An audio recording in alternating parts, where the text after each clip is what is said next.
Welcome back to DarkClues, where real crimes meet real mystery. Tonight, we're traveling back to 1912, to a quiet town in Iowa, where an entire family was slaughtered in their sleep, and the killer was never found. This is the chilling case of the Villisca Axe murders. So dim the lights, and let's step into the shadows of a mystery that still haunts America. In the early 20th century, Villisca, Iowa, was a peaceful town where neighbors knew each other, and doors were rarely locked. Life moved at a gentle pace, and the Moore family was among its most respected residents. Josiah Moore, a successful businessman, lived with his wife Sarah and their 4 children, Herman, Mary Catherine, Arthur, and Paul. On the evening of June 9, 1912, the Moore family attended a Children's Day service at their local Presbyterian church. Accompanying them were Lena and Ina Stillinger, young sisters who were friends of the Moore children and had been invited for a sleepover.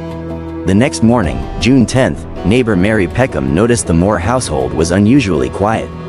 Concerned, she contacted Josiah's brother, who entered the home and discovered a horrifying scene. All 8 occupants had been brutally murdered in their beds with an axe. The community was stunned, and the tranquility of Villisca was shattered forever. The crime scene was peculiar. All mirrors in the house were covered, and a bowl of bloody water was found in the kitchen, suggesting the killer had washed up before leaving. The doors were locked, indicating the murderer had secured the house upon departure. Despite extensive investigations, the case remains unsolved, leaving behind a legacy of fear and speculation.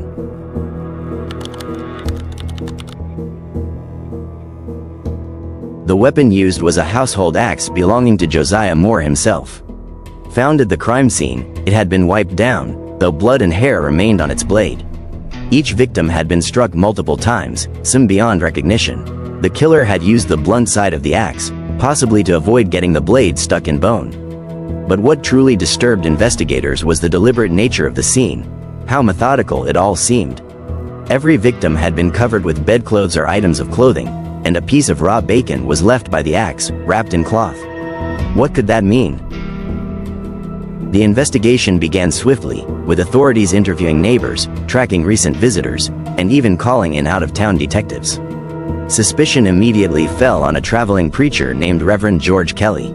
He had attended the Children's Day service with the Moores and left town early the next morning. Known to have mental health issues, Kelly had a history of voyeurism and bizarre behavior. Later, he would even write letters to the authorities claiming to have information about the murders.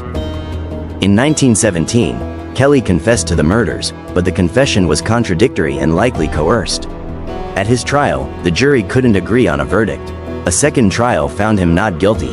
The lack of physical evidence tying him to the scene meant Kelly walked free, and the case was once again left in limbo. Another theory centered around Josiah Moore's former employer, Frank Jones. Moore had worked for Jones's implement company but left to start his own, taking with him a lucrative John Deere account. Town gossip suggested Jones harbored deep resentment. Some speculated that he may have hired a hitman, perhaps William Blackie Mansfield, a known serial killer, to exact revenge. But this, too, was never proven. One investigator even pursued Mansfield, claiming similarities between the Villisca murders and a string of axe killings in other states. However, Mansfield had alibis, and the theory collapsed. The pattern of the murders, covering faces, locking the house, and using an axe, was chillingly familiar in several unsolved cases across the Midwest.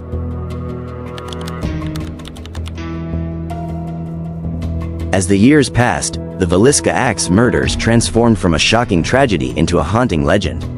With no definitive killer, the case drew countless amateur sleuths, true crime enthusiasts, and paranormal investigators. Theories multiplied. Some believed it was the work of a transient serial killer, moving from town to town under the cover of night. Others were convinced it was someone from within the town itself, someone familiar with the Moore family, and trusted enough to enter the house unnoticed. One bizarre detail that kept resurfacing in theories was the lamp found at the foot of the bed. Its chimney had been removed and the wick turned low, as if the killer didn't want to be seen but needed just enough light to move through the house. Mirrors were covered, windows blocked. It was as if the killer didn't want the eyes of the victims, or perhaps of God, to witness his actions.